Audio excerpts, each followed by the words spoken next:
Channel of Vadodara.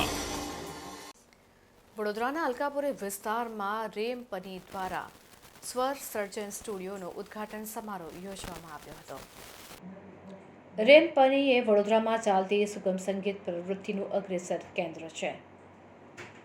છેલ્લા 45 વર્ષથી શૈક્ષણિક તેમજ વ્યવસાયિક કાર્ય અને કાર્યક્રમો આ સંસ્થા કરે છે. આના મુખ્ય સંચાલક અને દ્રષ્ટા રવિ નાયક છે, જે પોતે ખ્યાતનામ ગાયક સંગીતકાર છે. સુગમ સંગીત શીખવા ઉત્સુક વડોદરા વાસીઓ તેમજ વડોદરા બહારના વિદ્યાર્થીઓ તેમની પાસે સુગમ સંગીત શીખે છે. તેમની સાથે કાર્યક્રમમાં પણ ગાય છે. આ સંસ્થાનો પોતાના જ એક અદ્યતન રેકોર્ડિંગ સ્ટુડિયો, જે ગત રોજ 14 એપ્રિલને રવિવારના દિવસે ખુલ્લો મૂકવામાં આવ્યો છે.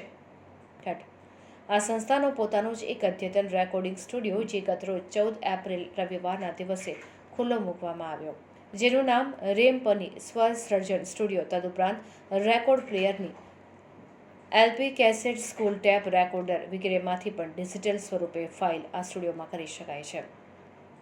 આ સ્ટુડિયો વડોદરા ખાતે અલકાપુરીના સુવર્ણપુરી સોસાયટી ખાતે આવેલો છે. સ્ટુડિયો માટે તેમજ સુગમ સંગીત શીખવા માટે નગરજનો આ સ્ટુડિયોની મુલાકાત લઈ શકે છે. આ અંગે વધુ માહિતી રવિ નાયકે આપી હતી.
નમસ્કાર.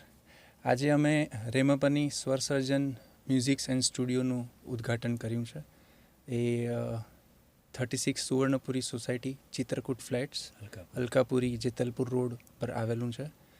આ એક એવી જગ્યા અમે બનાવવાનો વિચાર કર્યો અને આજે તૈયાર થઈ છે કે જ્યાં અદ્યતન ઇન્સ્ટ્રુમેન્ટ્સ, અદ્યતન સાઉન્ડ પ્રૂફિંગ અને અદ્યતન ગુણવત્તાનું કામ થઈ શકે, અને એક મેઇન તો કોમર્શિયલ ન હોય કે તમે કશે જાઓ અને આટલા પૈસામાં જ આટલું કામ થાય, અથવા તો નવા લોકોને એ કરવાનું સૂઝે, નવા લોકો એ ફેસિલિટી, આટલા મોંઘા સાઉન્ડ કાર્ડ્સ, આટલા મોટા audio hardwares, Apple computers, sound proofing, microphones, એ બધું જે મુંબઈ અને મોટા શહેરોમાં જ અવેલેબલ છે, તે અહીંના લોકો પણ એનો લાભ લઈ શકે અને એ બને સારું સંગીત, રેકોર્ડિંગના ગુણવત્તાના સંદર્ભે, સંગીતના સંદર્ભે એ વધારે ને વધારે વડોદરાવાસીઓનું પણ નિખરે અને આપણે પણ મોટા શહેરોના ક્વોલિટીના લેવલના પ્રોજેક્ટ્સ, કામ પ્રસારિત કરી શકીએ અને દુનિયાને પણ કહી શકીએ કે વડોદરામાં પણ આવી ફેસિલિટીઝ ઉપલબ્ધ છે.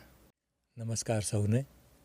આજે અમે ખૂબ જ આનંદથી, ઉલ્લાસથી અમારો સ્ટુડિયો રેમપની સ્વર સર્જન એને આજે અમે ખુલ્લો આજે મૂક્યો, પણ રેકોર્ડિંગને બધું અમે કરતા જતા ઘરગથ્થું તે આપે યુટ્યુબ ઉપર જોયું જ હશે. હવે આ ફેસિલિટી મુંબઈ અથવા કલકત્તાના સ્ટુડિયોમાં હોય એવી ફેસિલિટી અહીં ઊભી કરવાનો પ્રયત્ન કર્યો છે, જેથી માત્ર અમે જ નહીં પણ વડોદરાના કલાકારો, ખાસ કરીને ઉગતા કલાકારો કે જે લોકોને બહુ જ ખર્ચો કરીને બીજા મોટા સ્ટુડિયોમાં જવાનું પાલવે નહીં, તો એ અમારા આવા મધ્યમ કદના સ્ટુડિયોનો ઉપયોગ કરી અને પોતાની કળા તે યુટ્યુબ ઉપર મૂકે.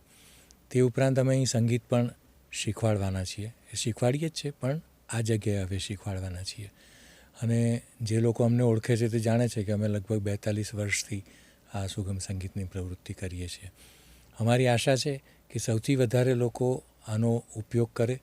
આનો ઉપયોગ એટલા માટે કરે જેથી કરીને એમને જે સગવડ પોતા પાસે ના હોય તે અમે આપી શકીએ અને વધુ લોકો ગાતા થાય, વધુ બાળકો કલ્ચર આપણી સંસ્કૃતિ તરફ જાય અને ખાસ કરીને સંગીત અને ગુજરાતી ભાષાના સંગીત અંગે એવો ઇન્વોલ્વ થાય એ અમારી ઈચ્છા છે. આપ સૌને હું આમંત્રણ આપું છું, આ સ્ટુડિયો જોવા આપ પધારો.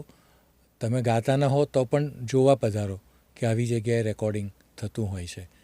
આપ આવો એવી અમારી અંતરની ઈચ્છા છે.